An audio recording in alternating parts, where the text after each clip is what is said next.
Hello, London. Whew. And to all those on Facebook Live, hello, world. I want to tell a little bit of a story while I'm up here. It's taken roughly 1,000 days for us to get to this point of working every single day, long hours.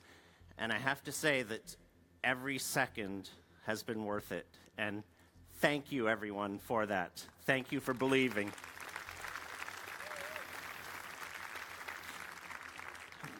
So, I want to talk about a few things. I want to touch on where we've been, where we are, and where we're going. But I want to also make it a little bit more simple and not technical, and try and tie it in with some real-world applications. And part of where we've been really comes from the start, where we asked ourselves questions. They weren't these exact questions, but I want to read out some of these questions as reminders of why the system was broken. Did you know that 92 to 96% of the currency is created not by governments, but by the banks themselves? Did you know fractional reserve lending allows the bank to take almost all of your money and lend it to someone else without asking? Did you know that only 3% of the world's currency is in bills and coins? The other 97% is actually just numbers, digits on a screen. There's interest due on every dollar in existence. There will never, ever be enough currency to pay off that debt. There are more than 2 billion people in this world, 2 billion adults, that are unbanked, and they have no access to financial services. Something a little more positive. Did you know that 10% of the global GDP will be stored on blockchains by 2027? I think somewhere in here,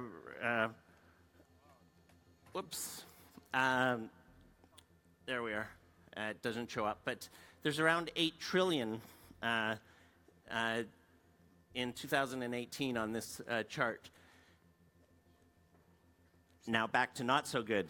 Did you know that 46% of the ICOs from last year have already failed? Pretty scary stat.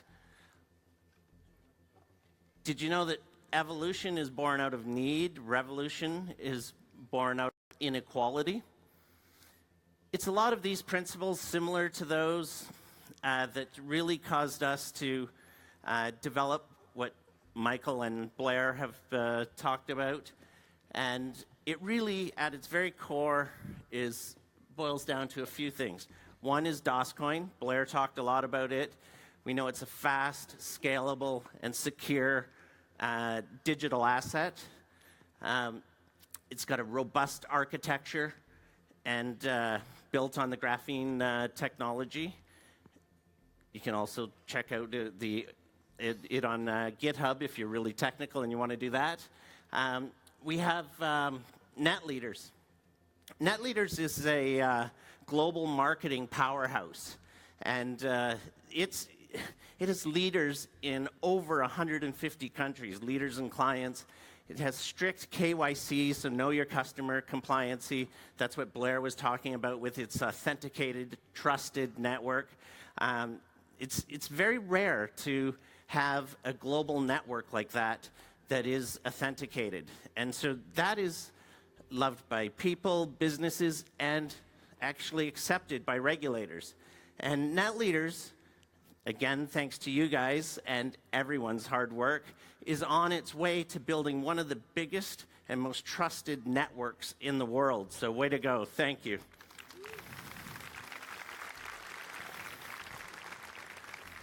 To round out the trifecta, WebWallet is a secure, cloud-based digital wallet for holding your digital assets. Nothing complicated there. The neat thing, which I think everyone here knows, is it requires a hardware device called a validator to move or transfer your digital assets, your DOS coin in this case. And so the thing that this is an amazing set of companies, businesses, technologies. But the other thing that is really important is that it starts with people. It happened to start with those 4 people, but then it expanded. We added a significant development team and admin team in Serbia. They're amazing people. Many, many of them are here. So if you get a chance to talk with them, do, because I think you'll agree with me about how great they are. But then we started to add leaders, people promoting what we believed in and what they believed in, and Donia and Paulo and Concha were there. Then very fortunately, we got to meet up with Paul McCarthy and Matthias Guzda. Guys, thank you, our global ambassadors. All love there. And then we kept growing, kept expanding, and we added executives and boards of directors. And now we have over 20,000 marketers across those 150 countries working full-time on sharing our word, sharing the belief, the vision of NetLeaders and DOSCoin. So again, thank you, thank you, thank you.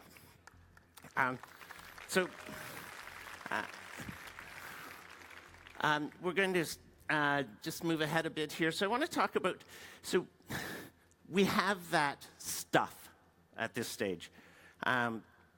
We have, and what do we do with it? What do we do with this incredible technology, this incredible network of people, and how do we make it useful in today's world? And we really have to take a look at what will enable the real-world economy to operate in a blockchain-based economy. And let's first of all look at the definition of economy. The state of a country or region, I added, or digital ecosystem, in terms of the production and consumption of goods and services and the supply of money. Well, we have the supply of money now, and that's there, and that's happening, and as we grow. And today, I don't know if you were here yesterday, you saw some people talking about great ideas.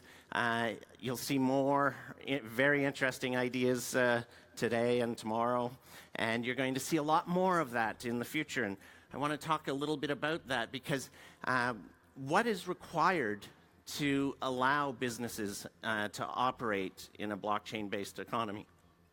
And it really is rounding out the financial services layer. It's absolutely necessary. So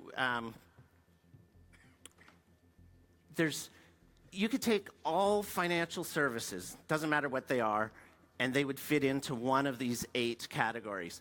And you have authentication and attestation of value. You have transferring value, storing value, lending value, exchanging value. You have insuring value. You have investing in value, and accounting for and auditing value. Through some of these entities or partners that you see listed there in orange, that we've addressed a lot of those so far. And NetLeaders is authenticating, and DOSCoin is the attestation to value. You know, so whether that is a store of value to you, or a unit of account, or a medium of exchange, it can be all 3, but it is value.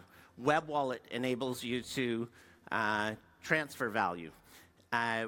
DOSPay will allow you to transfer value, and DOSPay, as everyone knows, is going to be one of our next big releases, so that's going to be exciting at this quarter. Crypto and fiat exchanges, so why we're here today. So that's very exciting stuff.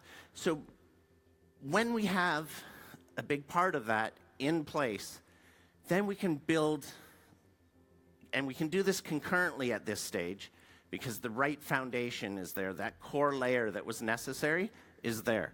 And so we're now adding financial services, and very, very importantly, we're adding businesses. So the term ICO, or initial coin offering, has become a little tainted.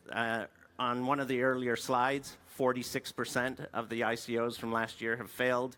There's been many people not fulfilling their promises and doing nefarious activities with the proceeds.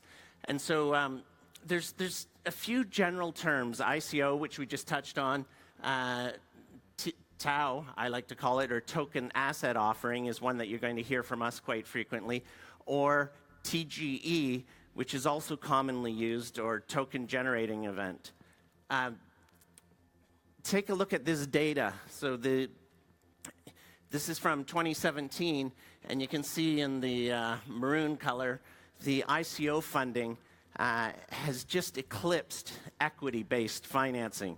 And that continues. And interestingly, in the first quarter of this year, $6.3 billion of ICO funding has, which is more than all of 2017.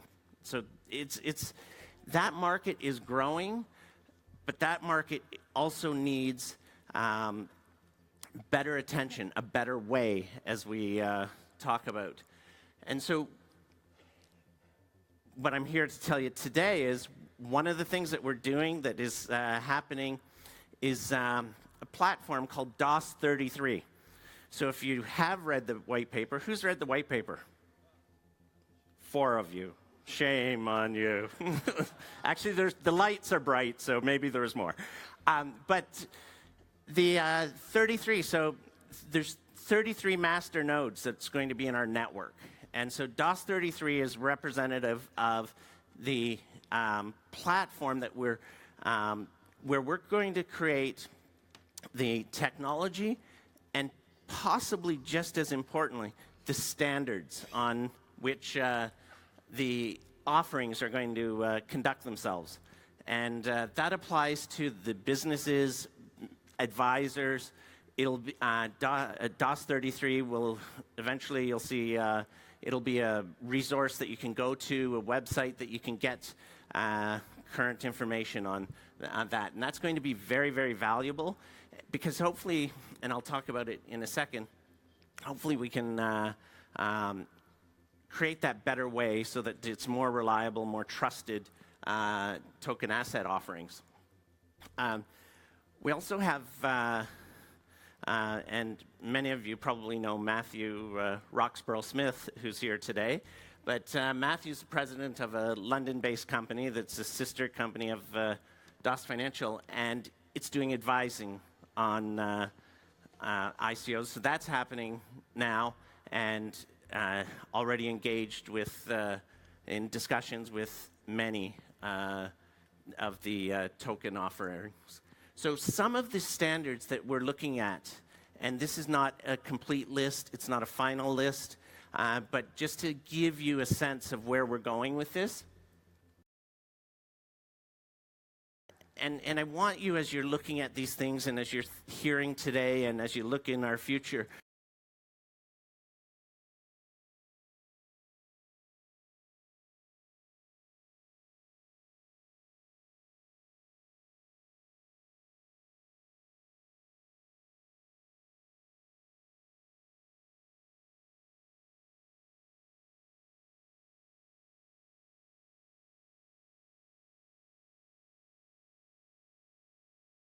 true utility token use case.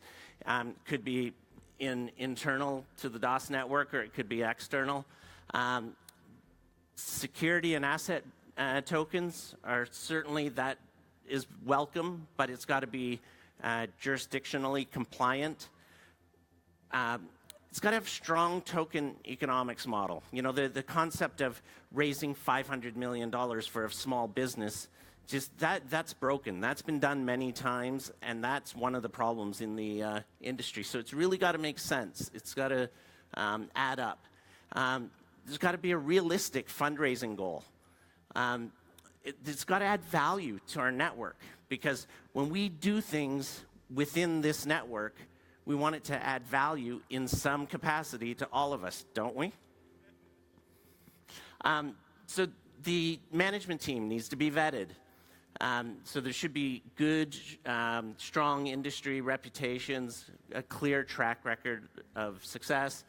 The documentation that's put together has to be, in some cases, it will have to be regulated, but if it's not regulated, or it doesn't require to be regulated, it should be it should meet regulatory requirements anyway.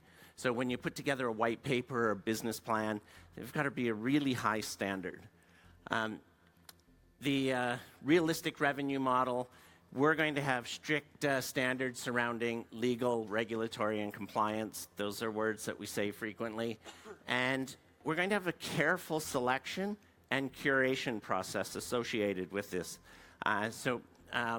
If we can collectively do this well, it's going to be a great place for the businesses to operate. It's going to be a great place for them to raise money. It's going to be a great way for us to participate in using our DOSCoin to invest in these projects or ideas. And so here's the gentleman that I'm sure most of you know him. He's the richest guy in the world. And there's a short video, and he was in an interview, and there's just a clip about platforms, and I want you to listen to it and hear what he has to say on how critically important platforms are.